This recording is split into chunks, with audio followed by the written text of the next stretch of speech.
J'ai saisi une demande d'intervention de Madame Faraci, je pense, c'est ça? Alors, poussez votre bouton et je vous passe la parole, Madame. Monsieur le maire, mesdames et messieurs, chers collègues, sur ce rapport 18, je souhaiterais connaître les modalités retenues pour décider de soutenir à la montée d'un club sportif. Quelles sont les démarches que doit éventuellement accomplir le club en montée pour prétendre à ce soutien?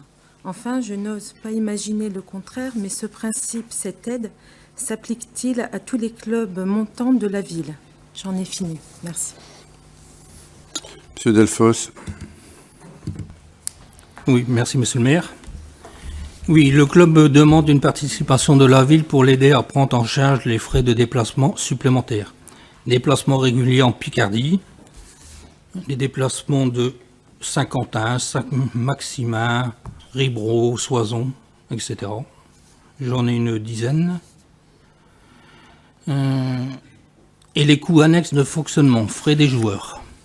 L'estimation du surcoût est de 15 000 €, dont 5 000 € pour les seuls déplacements. D'où notre intervention. J'en ai terminé, monsieur le maire. Oui, chère madame, il n'y a pas aucune discrimination en la matière. On s'est aperçu, d'ailleurs, on a pris cette décision il y a quoi, 4-5 ans, je crois que...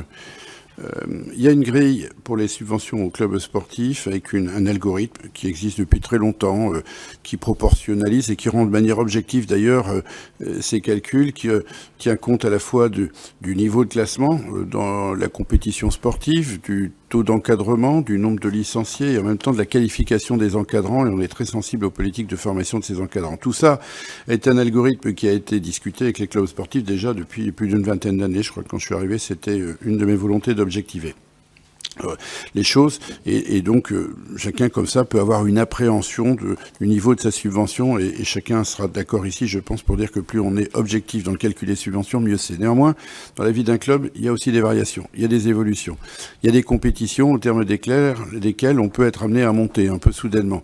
Quand vous montez, et ça vaut évidemment surtout pour les grands clubs de sport collectif, vous êtes amené, comme l'a dit Jacques, à faire des déplacements. C'était pas prévu, c'était pas budgété. Quand vous montez, vous attirez peut-être aussi un peu plus les sponsors. Donc il y a un double équilibre pour les responsables des clubs à trouver dans l'appel de ces sponsors supplémentaires, parce qu'ils auront des dépenses supplémentaires à faire, et en même temps cette volonté qu'a la ville, qu'elle a affirmée, donc je disais il y a 5-6 ans, je ne sais pas, d'essayer d'accompagner ce mouvement de montée avant que l'argent des sponsors supplémentaires n'arrive, de manière à essayer d'aider les clubs à monter. Parce que sans vouloir être élitiste dans notre politique sportive, ce que nous souhaitons, c'est évidemment, c'est si les clubs ont la possibilité de monter, ça veut dire qu'ils sont bons, ça veut dire qu'ils, dans la compétition, ils sont bons, que nos jeunes, ou moins jeunes en l'occurrence, mais arrivent à avoir des bons résultats, et donc ce serait un peu dommage de leur rogner les ailes et de leur interdire de monter. C'est arrivé dans le passé, je le reconnais. La ville n'a pas toujours eu les possibilités de soutien qu'elle peut avoir aujourd'hui, même si nous restons très prudents. Et donc voilà, dès lors qu'un club est touché par une montée, il y a eu d'autres clubs ces dernières années. Aujourd'hui, c'est le tour d'une équipe de l'Union sportive, et ce serait dommage de ne pas lui permettre de pouvoir monter. Je sais que d'aucuns peuvent avoir des ambitions nationales, vaut mieux qu'ils les modèrent. Déjà, les ambitions régionales à ce niveau-là, c'est déjà très très bien.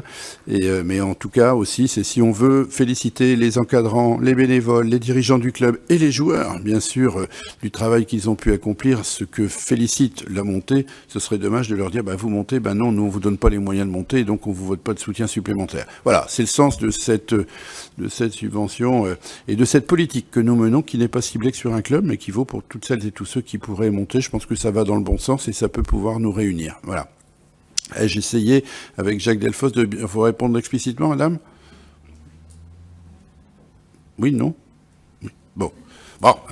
Si je vous ai pas convaincu, on le verra. Voilà. Alors, donc, sur ces deux délibérations, sur le numéro, sur la 17, il y a des votes contre, des abstentions? Non. Sur l'accompagnement de la montée, la 18, des votes contre, des abstentions? Donc adopter l'unanimité. Merci. Madame Dujardin, vous avez les rapports 19 et 20.